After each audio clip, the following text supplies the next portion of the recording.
Қазіргі күннің бірегей мәдени феноменінің бірі «Острый козырьки» сериалы.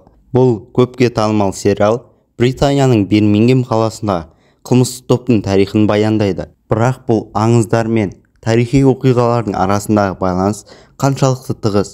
Сериал мен шынайы өмірде болған қылмыстық топтардың тарихын салыстырсақ нені білеміз? Бүгінгі видеода біз Острый козырьки бандасының шынайы тарихын егжей-тегжейлі зерттеп, олардың пайда болуынан бастап құлдырауына дейінгі барлық кезеңдерді талдаймыз. Сонымен қатар, сол замандағы Англияның әлеуметтік, экономикалық және саяси жағдайларын түсініп, банданың осы факторлардан қалай пайда болғанын қарастырамыз. Шынайы Острый козырьки бандасы қаншалықты аңыз айналды және олар қоғамға қалай ықпал етті? Криминалдық топтар, әсіресе Острый козырьки бандасы, тек жеке қылмыстық әрекеттермен ғана шектелмеді. Олар қоғамдағы қиындықтардан туындаған әлеуметтік феноменнің бір бөлігі. Қазір біз сол кезеңнің кең тарихын қарастырып, 19 ғасырдың соңындағы Англиядағы әлеуметтік шиеленісуді және қылмыстың өсуіне әсер еткен экономикалық жағдайларды түсінеміз. Өнеркәсіптік төңкеріс Англияны экономикалық алып күшке айналдырды, бірақ оның екінші жағы жұмысшы табының ауыр жағдайын күшейтті. Бирмингем секілді қалаларда, зауыттарда еңбек еткен адамдардың тұрмысы өте ауыр болды. Төмен жалақы, ұзақ жұмыс сағаттары және нашар тұрғын үй жағдайлары жұмысшы таптардың қылмыстық жолға түсуіне түрткі болды. Осы кезеңде Англиядағы жұмысшы аудандарда қылмыс пен әлеуметтік толқулар өсті. Топтық қақтығыстар, көшедегі төбелестер, заңсыз құмар ойындар, осының бәрі жұмысшы аудандарында қалыпты құбылысқа айналды. Бұл жерде қылмыстық топтар ғана емес, әлеуметтік назарлықтар да бой көтерді. Шынайы Острый козырьки бандасының пайда болуын түсіну үшін біз 19 ғасырдың соңындағы Бирмингемге қайта ораламыз. Бұл қылмыстық топтың тарихы тек әлеуметтік және экономикалық жағдайлармен ғана емес, сонымен қатар мәдени ерекшеліктермен де байланысты. Банда мүшелері өздерінің ерекше киім стильдерімен және беделімен танымал болды. Тіпті олардың атауы дәл осы сәнді киімдерден шыққан. Шынайы Острый козырьки бандасының негізгі мүшелері 19 ғасырдың соңында пайда болды. Олар көбінесе жұмысшы таптың жастары еді.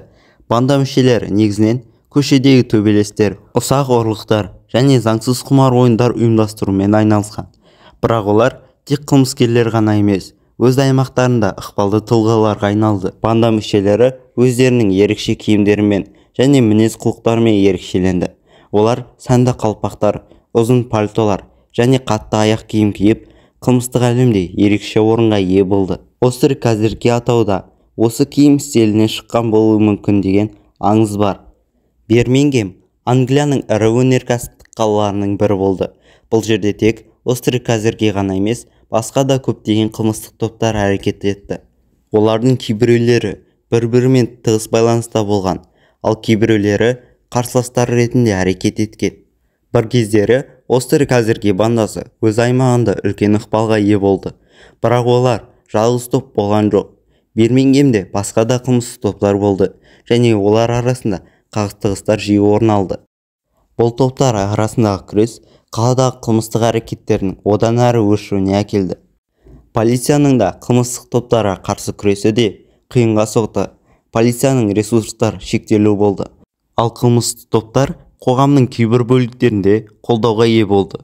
Бұл кезеңде заңсыз әрекеттер тек бандалармен ғана емес, сонымен қатар әлеуметтік назарлықтармен да байланысты болды. 1914 жылы Бірінші дүниежүзілік соғыс басталды.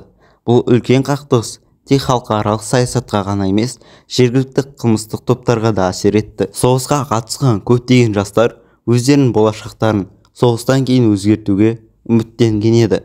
Бірақ соғыстың ауыр салдары олардың қылмыстық жолға түсуіне ықпал етті.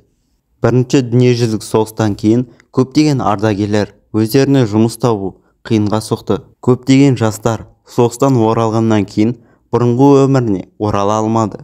Олардың арасында кейбіреулері, соның ішінде Острый козырьки бандасының мүшелері, қылмыстық жолға қайта оралды. Соғыс тек олардың психологиялық жағдайына ғана емес, әлеуметтік жағдайына да әсер етті. Соғыстан кейінгі жұмыссыздық пен кедейлік олардың қылмыстық әрекеттерін күшейтті. Бұл кезеңде Острый козырьки бандасының мүшелері өз әрекеттерін кеңейтті және жаңа деңгейге көтерілді. Енді Острый Козырьки бандасының нақты мүшелеріне және олардың қылмыстық әрекеттеріне толығырақ тоқталайық. Бұл банда тек көшедегі төбелестермен ғана емес, олар өздерінің әсерін қаладағы әртүрлі қылмыстық операцияларға тарта бастады. Банда мүшелерінің арасында ең танымал тұлғалардың бірі Томас Гилберт болды. Ол ұйымдастырушылық қабілетімен ерекшеленіп, банданың қылмыстық операцияларын тиімді басқарды. Гилберт заңсыз құмар ойындар, контрабанда және көшедегі төбелестерді ұйымдастырып, Бирмингемдегі қылмыстық әлемде өзіндік орынға ие болды. Топтағы басқа маңызды тұлғалардың бірі Гарри Фоулер. Ол бандадағы көптеген операцияларды басқаруға қатысып, көлік құралдарын ұрлау мен заңсыз сауда жасауға маманданған. Уильям Биллер секілді басқа да қылмыскерлер банданың маңызды мүшелері болды. Олар көшедегі төбелестер мен бәс тігумен айналысқан. Шынайы Острый Козырьки бандасы көп жағдайда ұсақ қылмыстық әрекеттермен шектелді. Олардың негізгі мақсаты өз аймақтарында ықпалын күшейту және әлеуметтік экономикалық жағдайлардан пайда табу болды. Олар көшедегі төбелестер мен жанжалдарды қолдана отырып, қорқыту және үрей тудыру әдістерін пайдаланған. Сонымен қатар банда мүшелері заңсыз құмар ойындар мен контрабандадан түсетін кірісті де бақылады. Бирмингемдегі қылмыстық әлем тек Острый Козырьки бандасымен ғана шектелмеді. Бұл аймақта басқа да бандалар мен топтар олардың басты бәсекелестері болды. Әсіресе 1910-1920 жылдар бандалар арасында қақтығыстар жиілей бастады және олардың арасында жанжалдар қоғамдағы жалпы қылмыс деңгейін арттырды. Олардың басты қарсыластарының бірі Билли Кимбердің басқаруындағы басқа банда болды.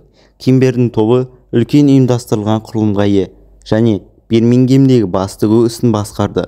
Олармен қақтығыс Острый Козырьки бандасының өмірінде маңызды рөл атқарған. Сонымен қатар, бұл бандалар арасындағы жанжалдар Бирмингемдегі көшелердегі жалпы қылмыстық ахуалды нашарлатты. Бандалар өздерінің ықпалын кеңейту үшін өзара қақтығыстары түсті және бұл қақтығыстар жиі қарулы төбелестермен аяқталды. Осы кезеңде құқық қорғау органдары бандаларды бақылауға алу үшін күрес жүргізді. 1920 жылдары Острый Козырьки бандасының белсенділігі күшейген сайын полиция олардың әрекеттеріне назар аударып, қылмыстық топтарға қарсы күресін күшейтті. Полиция бандаларды бақылауға алып, олардың заңсыз әрекеттерін тоқтатуға тырысты. Бирмингемнің құқық қорғау органдары бандаларға қарсы операцияларды бастады және көптеген банда мүшелері қамауға алынды. Заңсыз құмар ойындар мен контрабанда әрекеттері азайып, көшедегі төбелестер тоқтату үшін қатаң шаралар қолданылды. Полицияның күш-жігері банданың құлдырауына әкелді. 1920 жылдардың соңына қарай Острый Козырьки бандасы өз ықпалын жоғалта бастады. Банда мүшелері біртіндеп қамауға алынды, немесе олар өздерінің қылмыстық әрекеттерінен бас тартты. Бірақ олардың есімдері Англияда қылмыстық тарихта қалды және бұл топ сол дәуірдегі ең танымал қылмыс топтарының бірі ретінде қалды. Енді біз Острый Козырьки сериалының шынайы тарихпен салыстырып көрейік. Сериал осы шынайы оқиғаларға қаншалықты негізделген және оның қандай элементтері ойдан шығарылғанын талдайық. Сериал негізінен тарихи оқиғалардан шабыт алса да, оның көптеген элементтері ойдан шығарылған. Мысалы, сериалдың басты кейіпкері Томас Шелби болды, бірақ шынайы Острый Козырьки бандасында жетекшінің есімі Томас Гилберт болды. Дегенмен, сериал сол кезеңнің атмосферасын, жұмысшы табының өмірін және қылмыстық әлемнің ішкі динамикасын жақсы бейнеленген. Сериал арқылы біз 19 ғасырдың соңындағы және 20 ғасырдың басындағы Англияның әлеуметтік шиеленістерін және қылмыстық әлемнің қоғамға әсерін түсіне аламыз. Бүгінгі таңда Острый Козырьки бандасының мәдени мұрасы мен олардың бейнесі заманауи мәдениетте сақталып отыр. Сериалдың танымал болуы банданың аңызға айналуына себеп болды және олар қазіргі уақытта сәлмен мәдениетке әсер етуде. Сондай-ақ Острый Козырьки бандасының бейнесі қазіргі замандағы көптеген көркем және әдеби шығармаларда көрініс табады. Бұл банда тарихтағы маңызды қылмыстық топ ретінде есте қалды және олардың аңызы заманауи мәдениетте өмір сүріп жатыр. Сериал олардың аңызын қайта жандандырып, Острый Козырьки бандасы туралы заманауи аңыздың пайда болуына ықпал етті. Дегенмен шынайы банданың тарихы сериалдағы оқиғалармен салыстырғанда қарапайымырақ болған. Бұл шынайы тарих пен көркем туынды арасындағы теңгерім. Бүгін біз шынайы Острый Козырьки бандасының өмірін зерттеп, олардың тарихына тереңірек үңілдік. олардың Англиядағы қылмыстық әлеміне тигізген әсері, олардың өмір салты және мәдени мұрасы барлығы бізге сол кездің атмосферасын түсінуге көмектесті. Осы видеоға лайк басып, біздің каналға жазылыңыз. Келесі видеоларда тағы да қызықты тақырыпты талқылаймыз.